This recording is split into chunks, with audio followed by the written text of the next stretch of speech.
Rob would have loved this place. He's a good man. The best of us. You know they have walking trails in England. Oh, you'd have found something to fall over in Vegas too, mate.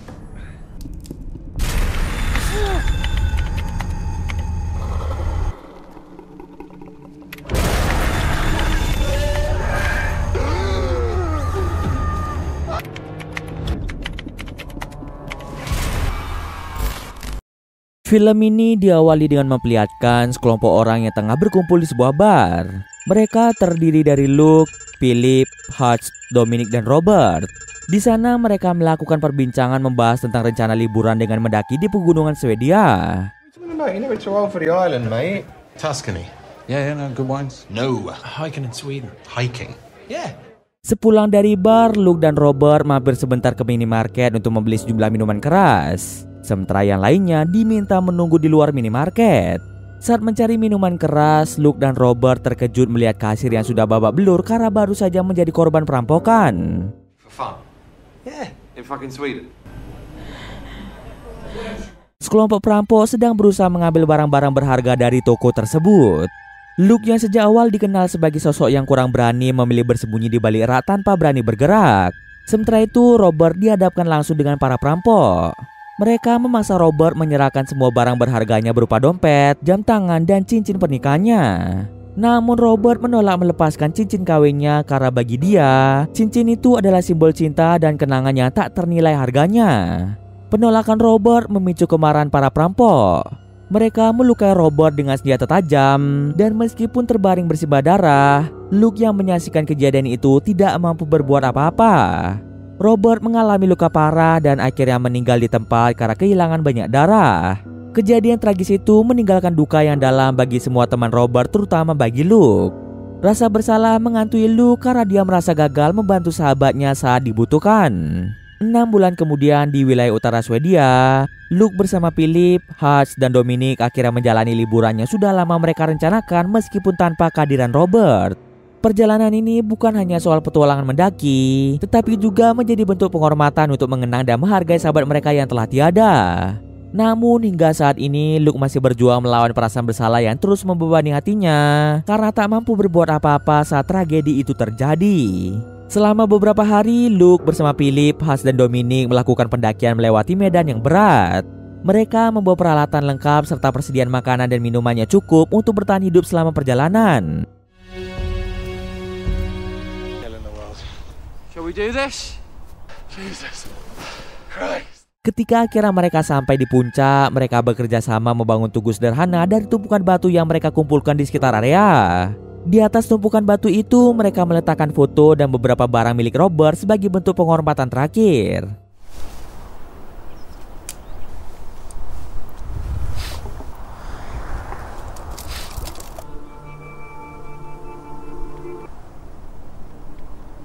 Setelah memberikan penghormatan terakhir untuk Robert, mereka pun bermalam di sana. I thought we were further out than that. I've said it before. I don't care what anyone said. Remember the last time I saw it? Yeah, I mean... Tak terasa pagi pun tiba. Merasa cukup dengan pendakian mereka, mereka memutuskan untuk kembali turun. Namun perjalanan pulang ternyata tidak semudah yang dibayangkan. Medan yang curam dan licin menyebabkan Dominic mengalami cedera di pergelangan kakinya. Oh, this is awful in almost every conceivable.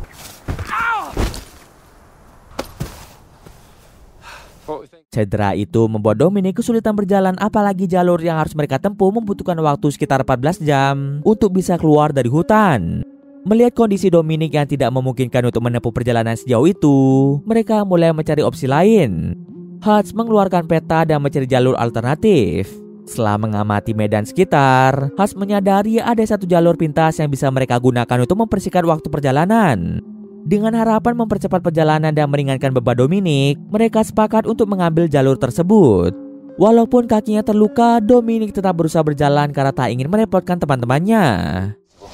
Thanks, Phil. What a beautiful story. It's a relic. Strange place to park in. This is a good idea. What's up? You scared of the woods? All right, don't shit your pants. The trees soak up. Say when you told her you were going on a hike in Let's preserve this magic moment. Di tengah perjalanan, suasana mendadak berubah ketika mereka menyaksikan seekor bangkai rusa tergantung di antara pepohonan.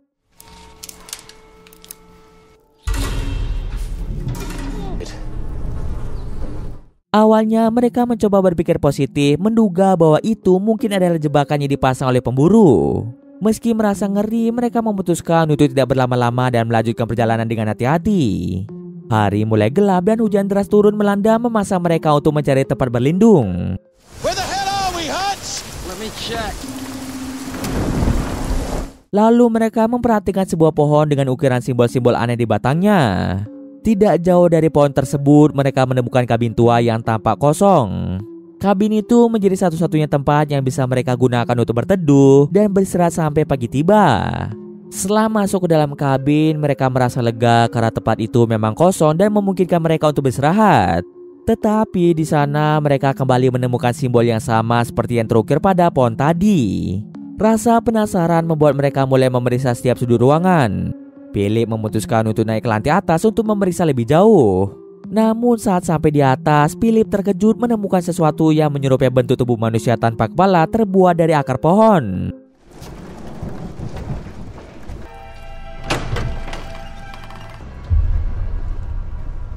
Philip segera memanggil yang lain untuk melihat temuannya.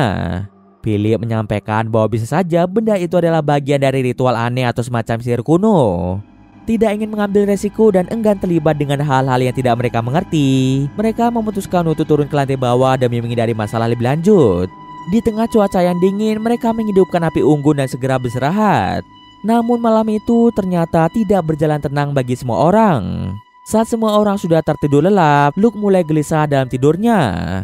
Ia kembali dihantui mimpi buruk yang menampakkan kembali detik-detik tragis kematian Robert. Suara teriakan Dominic membuat Luke terbangun dari mimpi buruknya. Luke menemukan dirinya berada di luar kabin dengan tubuh terluka sebelum kembali ke dalam kabin dan melihat Dominic yang juga mengalami mimpi buruk.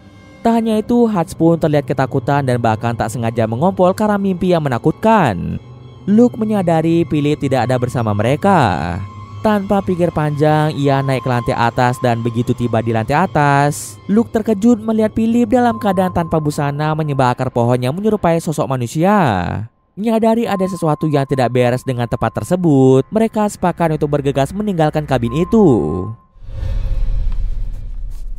Can we fucking hurry up, yeah? No, we don't know that. We do not know that. Begitu keluar dari kabin, mereka malah menemukan banyak simbol-simbol misterius terukir di berbagai batang pohon di sekitar mereka. Penemuan itu memicu perdebatan di antara mereka.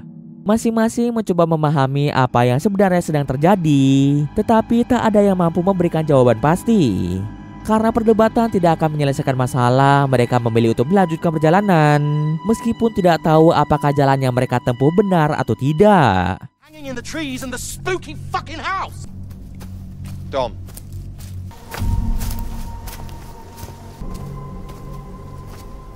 Berdasarkan peta yang mereka bawa, jalur tersebut seharusnya membawa mereka keluar dari hutan.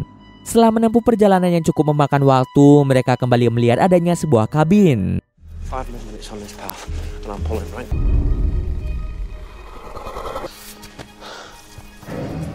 Tak ingin kejadian yang sama terulang untuk yang kedua kalinya, mereka memilih untuk melanjutkan perjalanan walau hari sebentar lagi akan menjelang malam. Di tengah jalan, Dominic yang cedera akhirnya meminta mereka untuk berhenti sejenak agar bisa beristirahat. Tubuhnya yang kelelahan membuatnya nyaris tak sanggup melangkah lebih jauh. Sementara yang lain duduk melepas lelah, Luke memutuskan untuk naik ke puncak bukit terdekat guna melihat kondisi sekitar.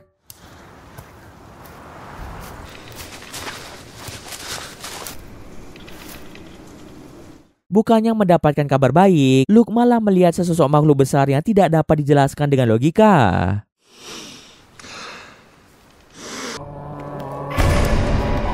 Rasa takut yang mendalam membuat Luke bergegas turun dan kembali ke tempat teman-temannya. Luke bercerita apa yang baru saja dilihatnya dan mengajak mereka untuk melanjutkan perjalanan karena khawatir sesuatu yang buruk akan menimpa mereka. Awalnya teman-temannya ragu dan tidak sepenuhnya percaya pada cerita Luke. Untuk meyakinkan mereka, Luke memperlihatkan luka aneh di dadanya. Luke menjelaskan luka itu muncul tadi malam saat ia mengalami mimpi buruk. Ia curiga makhluk yang baru saja ia lihat mungkin ada kaitannya dengan luka tersebut. Mendengar penjelasan Luke dan melihat sendiri lukanya, teman-temannya merasa tidak tenang. Mereka pun setuju untuk tidak membuang waktu dan segera melanjutkan perjalanan. What the fuck is that? Perhatian mereka sontak tertuju pada sesuatu yang tampak seperti kain terkubur di tanah. Dengan rasa penasaran mereka menggali benda tersebut. Ternyata bukan sekedar kain biasa yang mereka temukan, melainkan tenda tua yang sudah lama terkubur di sana. Ketika mereka membuka tenda itu, terlihat sejumlah barang yang masih tersisa di dalamnya. Salah satu benda yang menarik perhatian adalah dompet usang. Saat diperiksa, dompet itu berisi foto keluarga dan kartu kredit yang sudah kadaluarsa dengan tanggal yang menunjukkan tahun 1984. Artinya barang-barang ini sudah berada di tempat itu selama lebih dari 30 tahun tanpa ada yang mencarinya. Malam pun tiba dan hal itu membuat mereka semakin frustasi. Rencana mereka untuk keluar dari hutan yang seharusnya hanya memakan waktu sekitar 14 jam dengan melewati jalur yang benar, kini berubah menjadi perjalanan yang panjang. Keadaan fisik yang semakin menurun akibat kelelahan membuat mereka mengambil keputusan untuk beristirahat. Mereka membangun tenda seadanya dan akan melanjutkan perjalanan pada keesokan harinya. Saat semuanya tengah tertidur lelap, Luke kembali mengalami mimpi buruk menyaksikan detik-detik kematian Robert.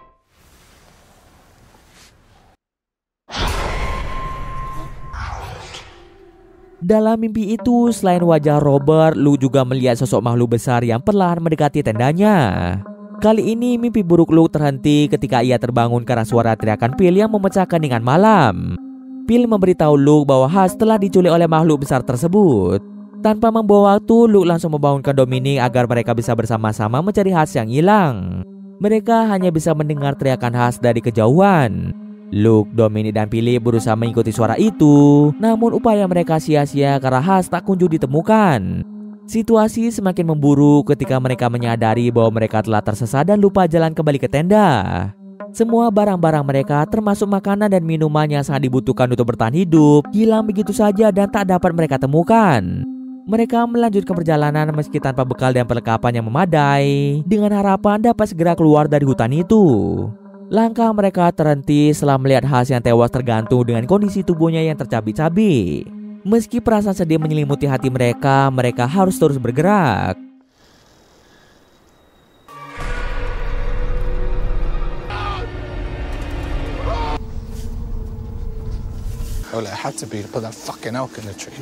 Namun seiring waktu, tenaga mereka mulai terkuras habis akibat perjalanan panjang dan medan yang berat. Dominic dan Philip yang sudah tidak mampu melanjutkan perjalanan memutuskan untuk beristirahat sejenak. Sementara Luke bergegas naik ke puncak bukit terdekat untuk mengamati situasi sekitar.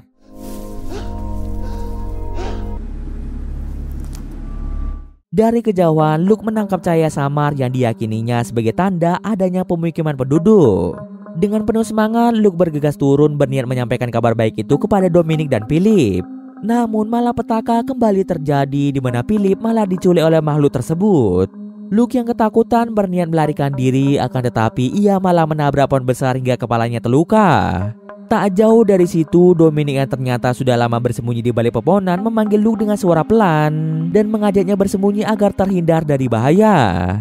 Menyadari berdiam diri terlalu lama di tempat itu justru akan membuat mereka semakin mudah ditemukan. Oleh sebab itu, mereka memutuskan untuk berlari secepat mungkin untuk bisa menjauh dari makhluk tersebut. Mengingat Dominic kesulitan berjalan akibat cedera, Luke berjanji tak akan meninggalkannya sendirian. Luke berusaha membantu Dominic menjauh dari makhluk mengerikan dengan cara menggotongnya, hingga mereka pun tiba di sumber cahaya yang sempat dilihat Luke dari kejauhan sebelumnya.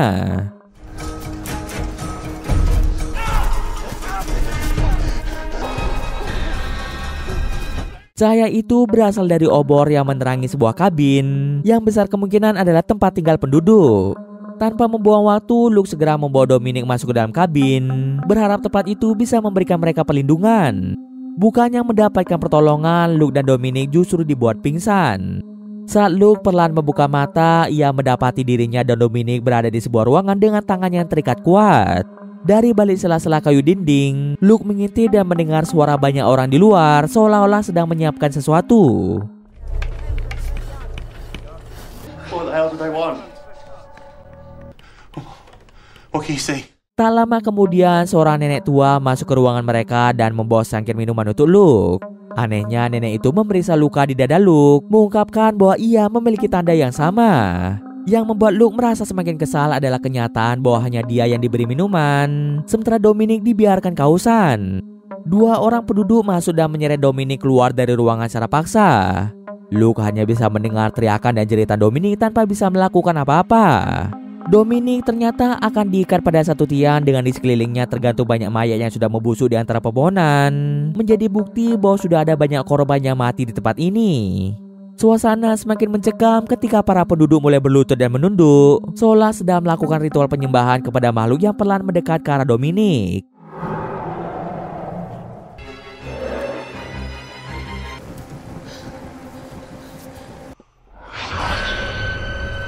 Terlihat jelas bahwa Dominic akan dijadikan tumbal dan persembahan bagi makhluk tersebut.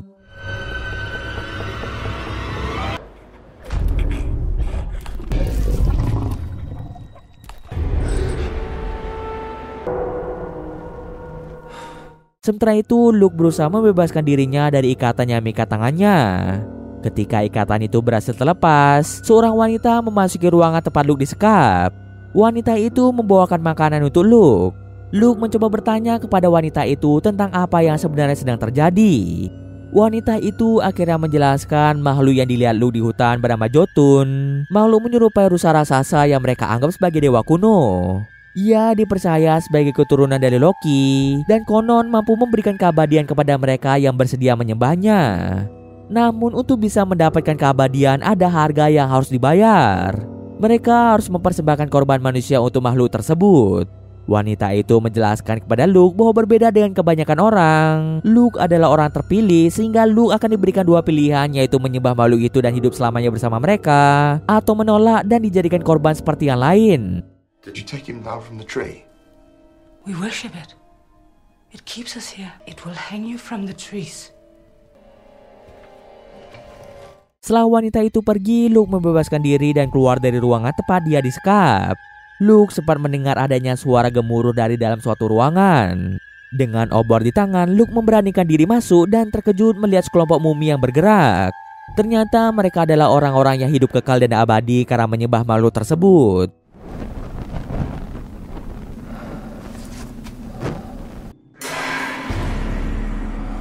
Menyadari manusia memiliki batas umurnya masing-masing dan tidak ada manusia yang kekal, Luke membakar mereka semua yang ada di sana, termasuk membakar kabin.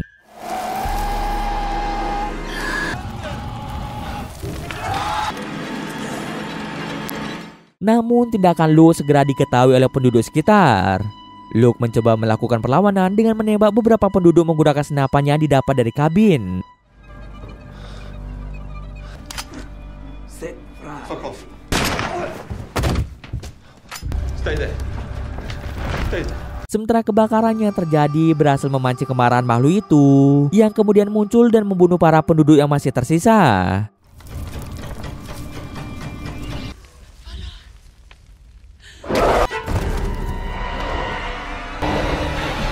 Luke berusaha sekuat tenaga melarikan diri dari kejaran makhluk itu, tetapi kecepatan makhluk tersebut jauh melebihi dirinya, membuat Luke mudah tertangkap.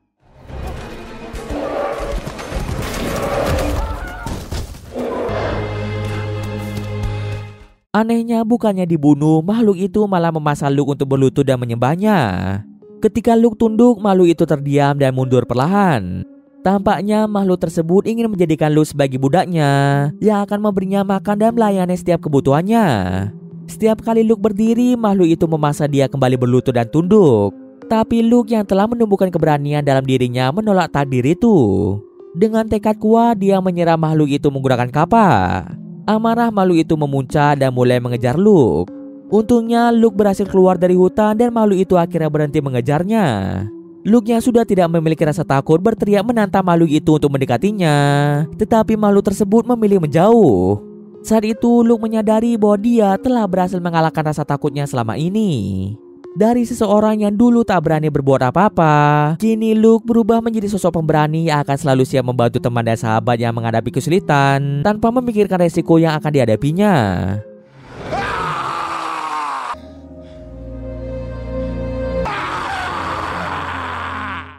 Dan cerita pun selesai. Oke, mungkin sekian dulu video kali ini. Jika ada kesalahan, gue maaf. Oke, see you next video guys.